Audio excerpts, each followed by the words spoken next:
Good morning, everybody. Happy Tuesday to you on this July 1st, 2025. I have all of your stories for your rush hour ride to work. And we have a big update in the Brian Koberger trial. He cuts a plea deal, which keeps the death penalty off the table. We'll get into that first. And then Golden Beef, as Golden Bachelor Gary Turner tells the new Golden Bachelor, hey, bro, just don't mind the older ladies. It's all fun, right? So we'll share his thoughts. And then because Gary got some hate his season, but I bet you like old Gare Bear now. Then we got the SHAM Subpoena in the Justin Baldoni Blake Lively case. Finally, I guess we're finding out some more information about that. We'll give you updates. And then the Alligator Alcatraz is the new detention center poised to open up this week in Florida. Although environmentalists are protesting it, human rights activists are protesting it, the alligators are protesting it. They had this nice old place to themselves in the swamp, and now it's going to be shared with a new population. And then we have some thoughts from the executive branch. Caroline Levit, the spokesperson for Donald Trump, is slamming the Democratic nominee for the New York City mayor. And the question is, hey, I thought we were all about states' rights. Why does the executive branch care what New York City wants to do with their mayor, right? All these stories and more. It starts right now on The Rush. All right, big update with the trial of Brian Koberger. The family of the victims are not happy. He cuts a plea deal. He may never face a jury for allegedly slaughtering 4 University of Idaho students. Struck a plea deal to save his own life, and the family of one of the victims is furious. Kobberger was charged with 4 counts of first-degree murder, and prosecutors were seeking the death penalty. Kobberger pled not guilty. According to this deal, though, Kobberger will plead guilty, but prosecutors will no longer seek the penalty. Instead, they will recommend life without the possibility of parole. Let's go to what one of the fathers of one of the victims has to say about this decision to not let this thing go to trial. But I wanted you to have your say. I wanted you to be able to say out loud for everyone to hear what this means to you and your family. This is anything but justice. This is the opposite of our will. There was no majority believing that this was acceptable. I want to honor all the police officers, the FBI, and all the people that worked their tail off. The failure is at the court level, 100%. But the men in the boots on the ground and the women that were out there working, I want to honor everything that they did for our children, 100%. The fault is in leadership and the people that you place this evidence upon. They were weak. They decided to play God and decide what this man's decision should be, and not a jury, not his peers.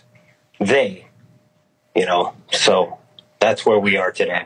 And look, I understand the passion he feels here. Obviously lost a loved one, but my belief here is that the state, if they can get him to plead guilty essentially without having to send this thing to trial, a very costly trial, I'm sure, they get what they want. And maybe because say he did get the death penalty, don't they end up tying that up for years anyway in appeals and things like that? So he pled guilty. Or he will plead guilty according to this new plea deal.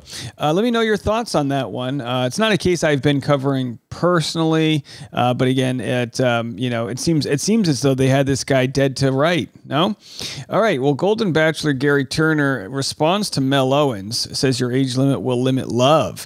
Now, Mel Owens, of course, was on the podcast last week. We shared where he said he only wants women between the age of 45 to 60. Of course, notably, he's 66 years old. This Mel Owens character, but he says he's going to cut any ladies that show up older than 60. I think if you're, have a good sense of humor, if you're the Golden Bachelor producers, only bring on women that are older than him now. Bring on 67-year-old and older ladies. Like, let this guy know what it's like to be loved by an older lady.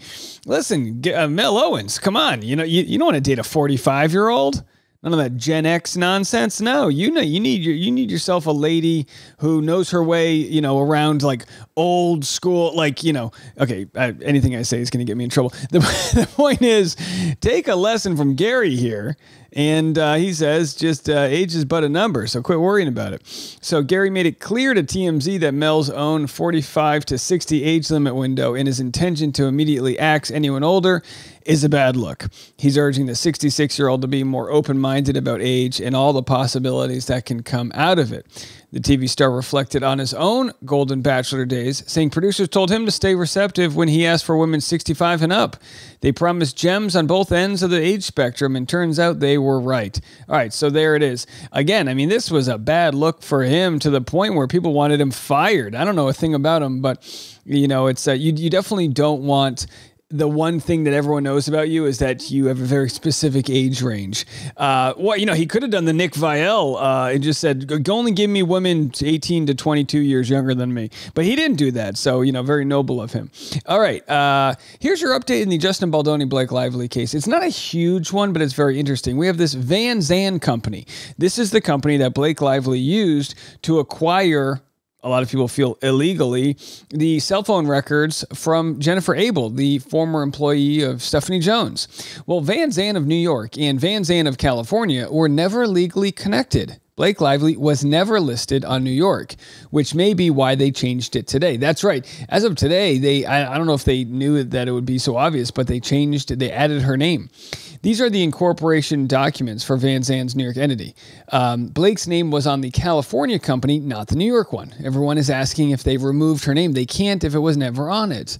Maybe they added her or Ryan to it today so they have a good reason as to why a subpoena meant for Van Zandt gave them Jen Abel's communications. On paper, there was no connection, which looks even worse for her. So again, this might be something that's interesting to the judge or not. I honestly don't know. I think it just goes to prove all the shadiness that's going into these companies. Like, they've got this company, and shout out to Same Girl, Different Time, but they've got all of these companies that they're using to acquire text messages through subpoenas and then dropping the case shortly thereafter. The other update posted on the Team Justin Baldoni subreddit is that Ryan Reynolds filed the biennial statement today in New York. This, I believe, is what is adding him to the name on this same name, Ryan Reynolds right there, Chief Executive Officer. So any thought that Ryan Reynolds was going to be, I guess, moving himself away from this case? Not exactly. And I wonder if at all this protects him from all of the claims of defamation, even though the defamation cause was dismissed, that whole claim. Ryan Reynolds now is Van Zandt. Congratulations, Ryan Reynolds. You're the CEO of Van Zandt, a company that really doesn't do anything. So other than acquire text messages through sham subpoenas. So folks said, what does this mean? Is Ryan, not Blake, the CEO now? Are they doing this in preparation for producing responsive documents and maybe to distance Blake from Van Zandt? What's the play, Ryan Reynolds? The play is that it's time for the patriarch to clean up his wife's mess. She's proven he can't even leave her in charge of little fake businesses without her making a mess. And again, all joking aside here, yeah, maybe it's a way to kind of push Blake a little bit further away from this, but I mean, too little, too late. The judge is going to be able to see this paper trail. All right. Well, I mean, we've got a lot to get into regarding this Alligator Alcatraz conversation, but we also have to hear from Caroline Levit with regard to what she thinks of Zoran Mamadani, the Democratic Socialist who had one of the biggest upsets in political history, defeating Cuomo for the Democratic Party in the primary for the mayor. But right now, he's not even getting support from the from Democratic officials, which is hilarious. It just goes to show, I think what it goes to show is that change is hard to make in this world, and even people that you would think are on your side, maybe they have other people they're working for. And I don't mean to be conspiratorial other than to say, or Republicans and Democrats generally are all bought and paid for. Now, that doesn't mean they're equally bought and paid for. I still think right now the Republicans are doing a terrible job at kind of bending to the whim of Project 2025 and all of these ways they're trying to roll back the Constitution. But at the end of the day, you got Mamadani, who's here giving good ideas. You might not like them all, but ideas on how to fix income inequality. And both sides seem to hate it. And here we have Caroline Levit completely lying about his stances. Have a listen to this. The Democrats are doubling down on craziness and radical policies that are undermining the very fabric of our country. Just look at the Democrat nominee for New York City Mayor, Zoran Mamadani. He's a Democrat socialist, really a communist, who proudly calls to defund the police, peddles anti-Semitism, praises pro-Hamas groups, wants Israel abolished, and believes wealthy Americans should not exist. Those are his words. Just as I mean, those aren't his words, but isn't it crazy? We've normalized this, and yet I can't help but call it out every time I see it. We've normalized blatant lying. I mean, here she is, you know, kind of dressed up with her little trad wife look, kind of doing this theater arts, like she wrote down her big words for the day, and she just recites this, and we're just supposed to be okay with it. We're supposed to say, well, yeah, you know, because she said it. And, you know, I just think we live in a time where this isn't going to move anything. In fact, it might make people look even closer at Mamadani and say, why do so many people on both sides not want this guy in office? Now, here we have Caroline Levit, same press conference, speaking about the opening of Alligator Alcatraz. This is the detention center that is supposed to open in Florida in the Everglades. It's rife with issues, lots of protests. We'll get to that part next, but here's what she has to say. And by the way, check her tone. Check how excited she is to have these concentration camps set up in the Florida Everglades. Tomorrow, President Trump will travel to the great state of Florida to attend the opening of a new illegal alien detention center located at Dade Collier Training and Transition Airport alongside Secretary Kristi Noem, Governor Ron DeSantis, Congressman Byron Donalds, and other state and local leaders. We hope to see many of you there. The facility is in the heart of the Everglades and will be informally known as Alligator Alcatraz. There is only one road leading in, and the only way out is a one-way flight. It is isolated and surrounded by dangerous wildlife and unforgiving terrain. The facility will have up to 5,000 beds to house, process, and deport criminal illegal aliens. This is an efficient and low-cost way to help carry out the largest mass deportation campaign in American history. Efficient. It's going to cost $450 million a year to run. Mind you, a lot of these people have never committed a crime. A lot of them had jobs they were working. So not only are you pulling them off of the workforce in our economy, whether it be wherever they were working, construction sites or, getting jobs as on a farm, whoever the heck they're working, you're pulling them off those job sites. And you're also costing the taxpayers $450 million a year to run this. Why am I rooting for the alligators to become friends with the detention people? Like, you know what I mean? Like, what the heck? Environmental groups sue to block Alligator Alcatraz detention center in Florida. Two environmental groups are suing to stop Florida from opening that massive ICE detention center in the Everglades known as Alligator Alcatraz. The groups say the plans did not go to follow federal environmental review laws. The state's governor says he plans on processing people there as soon as next week. All right, they're worried about the birds, folks. Now listen, I got to tell you, how quickly the government can move when it comes to building for-profit prison systems, and how slow the government moves when it comes to, I don't know, getting universal health care. I hate to beat a dead horse on this one or beat a dead alligator on this one, but isn't it shocking? The concepts of a plan from Donald Trump have literally taken years to come out. We still haven't seen them, of a healthcare plan, but they want to put a prison in a swamp. And next thing you know, we got everyone kumbayaing, working together to make it happen. Make it make sense. Here are some more protests. We're deep in the Florida Everglades right now, where hundreds of people have lined up to protest what state leaders are calling Alligator Alcatraz. Just through these gates, in a matter of days, the state is going to open a sprawling migrant detention center capable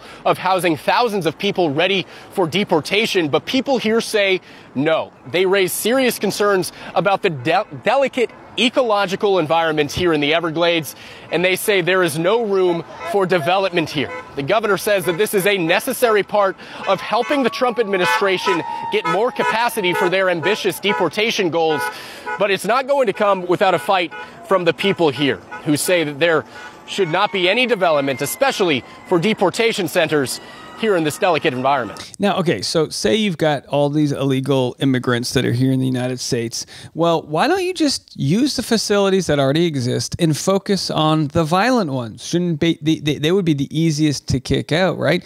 Violent criminals, you know, because they always say, well, what about the rapists? What about the this? What about the... Okay, yeah, absolutely. Well, how about the mom that's been here for 32 years who did nothing wrong? Maybe she doesn't belong at Alligator Alcatraz. Maybe the guy who was sent to a detention center because he has supposed gang tattoos, which turn out to be like a Chicago Bulls hat or whatever. You know, it's just, I understand they have this epic quota they want to hit, but how does this help America? Is anyone, are these jobs that are being taken from you folks out there? You know, I don't see this as helping America at all. And again, if that doesn't piss you off, how about this one? Trump fragrances are here. They're called Victory 45-47 because they're all about winning, strength, and success for men and women. Get yourself a bottle and don't forget to get one for your loved ones too. Enjoy, have fun, and keep winning. My new Trump fragrances are here. They make a great Christmas present. I've named them Fight, Fight, Fight because they represent winning. We all want to be winning. We have to win as a nation.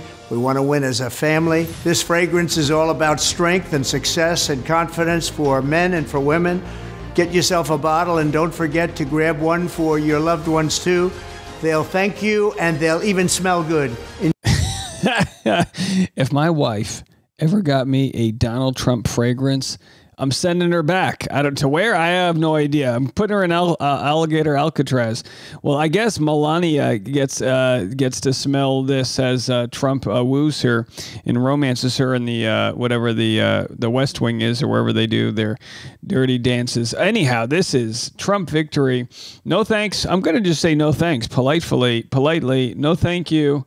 On the Donald Trump, I mean, what does a Donald Trump cologne smell like? I kind of feel like it has to smell like a tanning bed. You know that smell? It's like coconut oil and ass. You know what I mean? All right, let's move it on from here. Here we have my, state of Rhode Island. I think we have Senator Whitehouse talking about the new big, beautiful bill. It hasn't been passed yet, but it's literally, I mean, maybe by the time you guys watch this, it'll have gone through. They're calling it one of the worst bills to ever exist. And here is what Senator Whitehouse has to say about it. Feels to me today like a crime scene. Get some of that yellow tape and put it around this chamber. This piece of legislation is corrupt. This piece of legislation is crooked. Wow. This piece of legislation is a rotten racket. This bill cooked up in back rooms, dropped at midnight, cloaked in fake numbers, with huge handouts to big Republican donors. It loots our country for some of the least deserving people you could imagine. Wow, tell us what you really think about it. Now, I wanted to share with you guys Phil DeFranco. He also goes through the bill, and this is a problem. A lot of people haven't even read the 900-page bill. You know, you vote on it, then they make all these amendments to it, and the next thing you know, they've got like a special deal for somebody in Hawaii, another deal for this dude in Des Moines, and it's like totally... And by the way, they're trying to rush it through this week for no reason whatsoever. There is no reason to rush these types of things, and yet it's about to go. I think that literally they've only had 3 people hold out on it, and JD Vance is about to be the tie-breaking vote. So, again, this helps literally nobody except for the ultra-wealthy. The Republican-led Senate now looks poised to pass the worst bill in modern American history, and don't scroll, because this is probably the beginning of the rest of your life. I mean, this bill is so bad that 2 Republicans are already retiring over it. I mean, Trump's so-called Big Beautiful Bill Act, it's going to add more debt to America than any bill in history. It also looks like it's going to take away health care from at least 17 million people by cutting Medicaid while bankrupting rural hospitals. If you're middle class, it looks like it's going to raise your health care premiums by $26,000 a year. It increases the likelihood of power outages nationwide while raising your power bill massively. It'll make ICE, who many say are acting like a secret police, into the largest law enforcement branch in America while eliminating food assistance for the poor. It'll take the Pell Grant away from millions. They're eliminating student loans for grad school while prohibiting states from regulating AI. And it also cuts funding to NASA in such a way that makes it possible that China will set up a moon base before we do. So there's this big question of like, who is this bill even for? The public hates it, industry and businesses seem to hate it, investors hate it, libs hate it, most of MAGA hates it, Elon hates it. Right? I mean, do you remember earlier this year when you had Doge, right? That was a thing, and the big singular focus was paying down our debt, and they said that the fate of our whole civilization, it depended on it. In fact, so much so that we just had to get rid of life-saving cancer research and halt breakthrough cures on Alzheimer's and Parkinson's. Well, now it appears that they're just even ignoring that, and we're adding trillions to the debt and exploding the deficit. And with that, you have many noting, at least with China and Europe, they have debt because they're actually helping their people, but we're taking on more debt so we can just permanently fuck ourselves and our future. But hey, for now, follow to stay in the loop. Yeah, what else can you say? That's the world we live in. I think at this point, anyone watching my channel understands. I've yet to see somebody who thinks this bill is a good idea. In fact, those that are wealthy that are saying, well, I'll get $10,000 extra back, but I still don't think it's good because it's robbing literally that money. I mean, the money's coming from somewhere, right? It's coming from, communities that relied on food stamps or different healthcare programs. It's criminal. It's criminal what they're doing, and they're just doing it. They're doing it. Their constituents are going to, probably vote them out of office, or, in some cases, or, there's going to be a wave of people in the next couple of elections that are going to be the answer to this. The pendulum's going to swing back. But in the meantime, people are going to die. They're going to die and they're going to suffer. And I hate to see it, especially in our country. All right, well, that's it for me this morning. This afternoon, you're going to get a special episode, my interview with Omar, as we talk about both the Blake Lively, Justin Baldoni trial and the Laura Owens trial. A lot of good stuff to get into with those, so you'll have that coming next. Make sure to hit the subscribe button to get that, and then we'll see you then. I'm Dave Neal. We'll see you later. This was The Rush.